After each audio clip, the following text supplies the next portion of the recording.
From zero to hero, from nothing to something.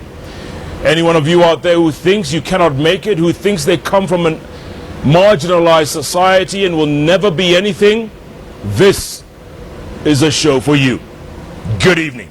I'm Jeff Koinange, and this is Jeff Koinange live from the Villa Rosa Kempinski, yes, right here in Nairobi, Kenya. And we want to thank you for watching last night's special JKL from Juba. I hope most of you appreciated it as much as we did. Tonight, if it's Thursday, it's all about inspiration.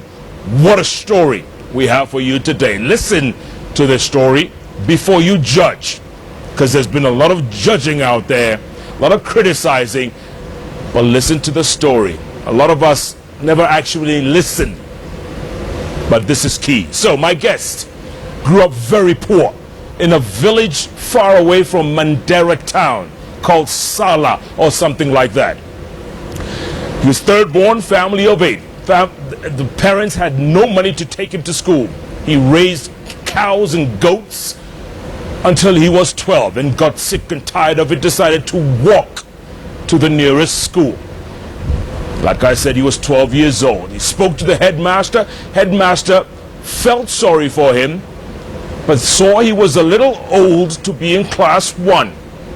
They put him in class 2. Couldn't speak a word of English. His language was Somali.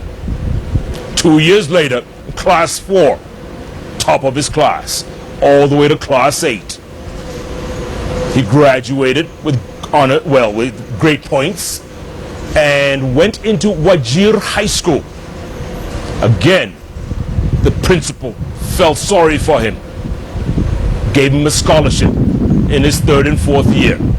Passed well for Mandera, got a C+, and decided he didn't want to depend on anybody.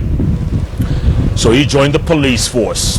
For the next 9 years, he was stationed in Busia. And from there, he was able to go to Kosovo. That's right. After the war there, they were training policemen. He was one of the ones chosen. Amazing story. Came back, worked for various relief agencies, and yes, in the meantime, got both his bachelor's and his master's degree. Like I said at the start of the program, from zero to hero. There's a story you have to listen. Right now, he is the deputy governor of Mandera County. Imagine that. At the age of 42. Not bad. Sit back. My Twitter handle is @KoinangeJeff. We're going to use the hashtag that someone on Twitter says they know him by. They call him simply Omar Polisi. That's right, Omar Polisi. Do you have a Twitter handle? Yeah. What is it? Abu Muad 97. Abu Muad 74. Abu what? Abu Muad. Abu Muad. Yes. Abu Muad. Muad, yes. At Abu Muad. 74. The year you were born. Yes. At Abu Muad 74 @KoinangeJeff. The hashtag Omar Polisi. Deputy Governor, good to see you. Good to see you. My goodness, what a life, huh?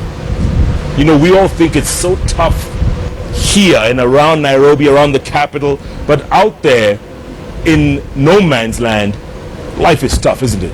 True. It was tough for you. Very tough. Tell me about it. I mean, you grew up family of 8? Well, Jeff, my name is Omar Mohammed, the first deputy governor of Mandera County. Omar Mohammed Maalim. Yeah, the first deputy governor of Mandera County. I was born in a family of 9. I'm the third born of a family of 9. I was born in the year 1974. And as you said, one of the remotest villages in Mandera County called Sala, the location. And as normal with life in northern Kenya, my early years were having, to have goats and cows. And at the age of 12, I decided that then I should go to school. What did your parents think? My parents thought that I should have cows and goats. Because they knew that at that time. But you had that passion. I had that passion. So you walked into the school? I walked into the school. I went to Sala Primary. I met the head teacher, who is still alive today. It's a testimony to this story. I talked to him. I told him I want to be in school. And he said, then the school was relatively a new school. It was class 1 and class 2 at that time. And the headmaster said, you're not a big man, you're an old man. Everyone else was young. Everyone was young. But the class 2 were the same age with class 2. So he said, you can fit here. And I went to class 2. But you couldn't speak English? I couldn't speak English. Did they teach in English? They taught in English and Swahili. So at that age, I was speaking only Somali. And I was put into class 2. It was tough. Because my colleagues were in class 1 and class 2. In class 2 they could speak, basic English. So catching up with them was really tough for me. But I made it. I said, I must do, if I want to succeed, then I must be able to do more, do more. So I pushed myself without any other person pushing me. After 1 year, the pastoralist community, they moved from place to place. So at that time when I was going to school, my parents were in that village. So they decided to move to a different village, to a different place, looking for pasture and water. So I was left alone in that village. My dad says, my friend, if you want to be in school, then you remain alone. And they shifted, and then I said, I'm going to remain behind with my late grandmother, very old lady. So just the two of you? The two of us. And then I said, I must take care of my old mother, fetching water, fetching firewood, cooking. And going to school? I'm going to school. So I did it 1 year, and then life was a bit difficult. And then, unfortunately for me, my brother, who now is deceased, was a teacher. In 1988, he was a teacher in another school. So I said, then I should move to where my brother is, and I went to him, Harare Primary School. I went there in 1988, and life changed. My brother helped me through till class 8. I was with him. And then, when did you start speaking English? 1 year after I moved from Sala Primary to Harare Primary School, I met my brother, and then my brother interviewed him. He said, my friend from Sala, you must speak English. It was tough for me. Yeah. And he was a disciplinarian. And he said, I'm going to give you an ultimatum. If you don't speak English next week, they will put you, you'll have problems. So I had to read. And he really inspired me, he really guided me, he really taught me. And in class 3, I was able to speak English. In class 4, I was the top in class. Top? Yes, in class. Number 1? Number 1. Harare Primary School. So all the way to class 8? All the way to class 8, I was number 1 in the class. My brother was the head teacher. The students we were with from class 4 to class 8 are there they're successful, they're also there. Yeah. And they can attest to that, Yeah.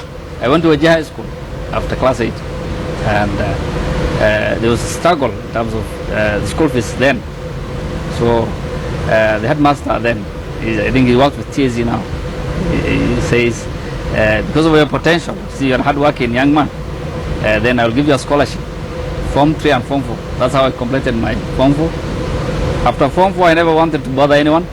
Did you pass well? No, I did pass well, yes. How well? I passed well. I got a grade of C. C? At that time I could do the university. Yes. C in Wajir High School was good? It was very good. It was very good, yes. Yeah. Yes, very good. So what happened from there is he said, I can't bother anyone. I must be able to rely on my own self. And the opportunity that came at that time was police recruitment. And I joined the Kenya Police 1997. I went to Koinange Police Training College. How was that? It was tough. But I was to make a difference in my own life.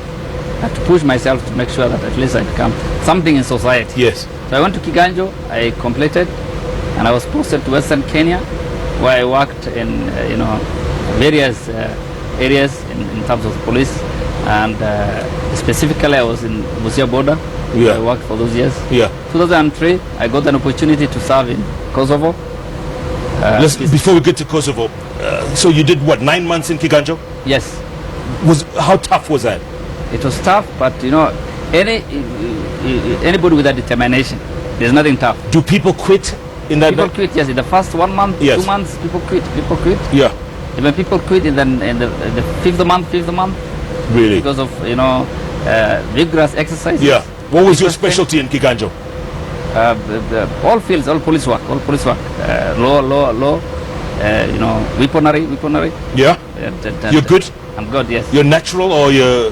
No, training, through training, I've done well. I've done well in the training.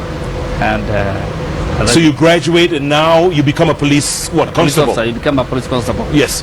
And you're posted as a police constable. And I was posted as a police constable to Busia division, Busia border. And that's where I worked. For 9 years? 9 years. In one place? In one place, in Why? Busia border. If you ask me why, I will tell you because I was good at my work. There was no disciplinary issues against me. And my seniors or my commanders felt that there's no need of, transferring from place to place. Were you promoted in those 9 years? No, I was not promoted. So you were constable for 9 years? For 9 years, yes. And within that 9 years is when I decided to go to Kosovo, when I got the opportunity to go to Kosovo. Yes. How did that come about? There are other requirements for you to be peacekeeping, to go to peacekeeping mission. So I was a driver. When I went to, when I got my posting, I enrolled myself in a driving school.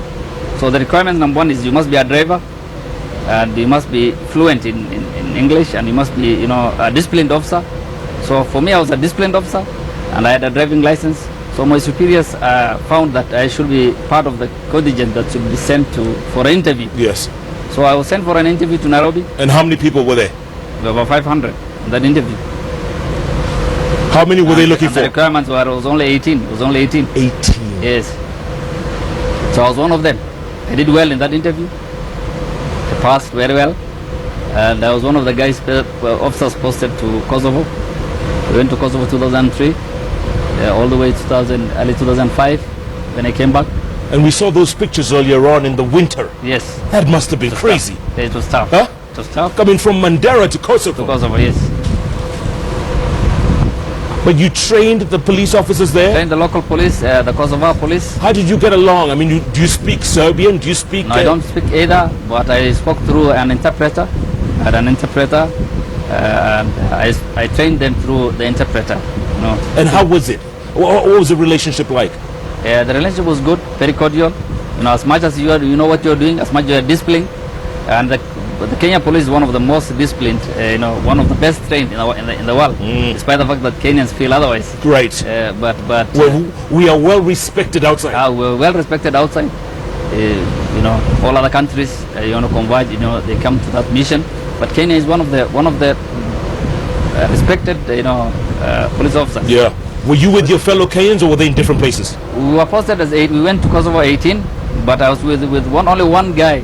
We were posted to different areas. I was posted in some place called Page, eastern Kosovo, quite very cold area. Yeah. So I was with one of my colleagues. He passed away now. Oh, shit. John Dumbi.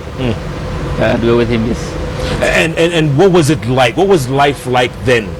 Could you go out at night? Could you socialize? When working with the United Nations, you cannot go just out like that. Every place, every social place is off limits. You can only go to your office, the supermarkets, and other areas. There's a lot of restrictions. The other restrictions is also the language barrier, because you keep your interpreter on official work. Yeah. But when you're off duty, you cannot keep your interpreter. So language was a problem. Right. Otherwise, the working for the people, trying to help them, was a very amazing thing. Yeah. I really liked it. Were you able to come home in those 2 years? Yeah, I came twice. Because I've had young children. Yes. And my family, so I came twice. And after my mission, I came back. And when your mission ended, what happened? When my mission ended, we came back to Nairobi. I was posted back to Busia. As a constable? Yes. No promotion after Kosovo? It depends, in the promotion. It depends with in the police. You have to do other exams, police exams. I did the exams, but at that time maybe I was not willing. I was not, I was not ready maybe to do an extra mile, making sure that maybe God had also his own plans. maybe God never meant me to stay long in the police. so I went back to Busia, and after a while, I got an offer with an international organization as head of logistics called Islamic Relief Worldwide. In 2005, I got the opportunity, and I said, now I think it's time for me to move. And I resigned from the police and took up a new job in a humanitarian organization. And I worked with them around 6 years. I changed. I went to another one, Action Against Hunger. I worked with them for 1 year. And in that 1 year, I developed an interest in politics. So you went back to school? No, when I left the police, yes, I said I must go to school. And I enrolled for a bachelor's degree in KM Edridge University. KMU? Yes, 2007. And you got your bachelor's? I got a bachelor's. And then after that? I started with my MBA. Wow. I got my MBA 2012 entrepreneurship. So I was doing my part-time, I was going to class in the evening, part-time classes. While working for this relief agency? For the organization here, because I was based in Nairobi. Yeah. And your family was still in Mandera? No. I moved my family. It was never in Mandera. Okay. I was married in Busia. So my family was in Busia. I moved them to Nairobi. Okay. So they were here with me. Okay. And going to classes in the evening. So I got my MBA 2012, and that's when I developed an interest in politics. And I said then, I go back to the people of Mandera, because working with the organization and coming from that area, I developed good friends. And from the friends, I was inspired by friends, maybe to try politics. Yeah. And see maybe, because there were real problems, which I think if I could move in, I could be able to help. And they agreed? And they agreed. For you to be deputy? For me to be the deputy What governor. did you want? Did you want to be governor, or what did you want? The first time I never wanted to be the governor, but the first That's a little ambitious, isn't it? Yeah. You need to start from somewhere. Yes. Initially, I wanted to be member of parliament, but you know, the community said otherwise, and maybe you could take a deputy governor. So that's how I chose. I called for the deputy governor. And the governor just happened to be a former schoolmate? Actually, he was a former friend, not only schoolmates. We went to high school together. He was a year ahead of me. Robe? It's Ali Roba. Roba? Yes. He was a year ahead of me in high school. And then we met when I was working with the humanitarian organizations. He flew me because he's a pilot by profession. Correct. So we met in Chad, actually. We met in Jamena, in Chad. Because when I was in Islamic Relief, I worked in Eastern Chad. And we met in Jamena for the first time after high school.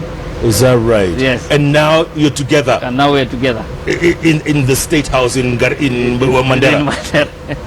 Yes. That's not bad. Yes. That's a good story. It's a good story. Yes. Okay, look, we're going to take a break, come back and talk about lots of problems in Mandera. Yes. The Al-Shabaab seems to have caused a lot of mayhem in Mandera County. And we want to know why and what can be done to change that. Because, you know, the stories we hear are just harrowing. I mean, it seems like it's out there in the Badlands. Absolutely. Can that be rectified? Absolutely, yes. Yes. And also health issues. Yes. Lots of health issues in Mandera County. Yes. What's going on? Aren't you people doing your job? We're doing our job. Huh? Yes. Right? Kabisa. And also, you know, the future. Yes. What do you have for the future? You're 42 years old. You seem very ambitious, hardworking, determined. Yes. Let's talk about that. What's that Twitter handle again? At Abu Muad. Abu Muad. As the father of Muad. Abu Muad. Yes. Abu Muad. Abu Muad, yes. Abu 74. Muad. 74. At Abu Muad. At Koinange Jeff. The hashtag is Omar Polisi. Did you know they call you that? I think they used to call me that. They used to call you that, right? Call me that. Yeah, I was told on Twitter. Yes. Omar Polisi. Yes. That's the hashtag we're using tonight. Yeah, they used to call me that, yes. Is that right? Yes. Jeff Koinange live at the Villa Rosa Kempinski takes a quick break. What a story. What determination. From zero to hero. Plenty more ahead. Stay with us. We'll be back in a moment. Abu Muad. Yes, Abu Muad.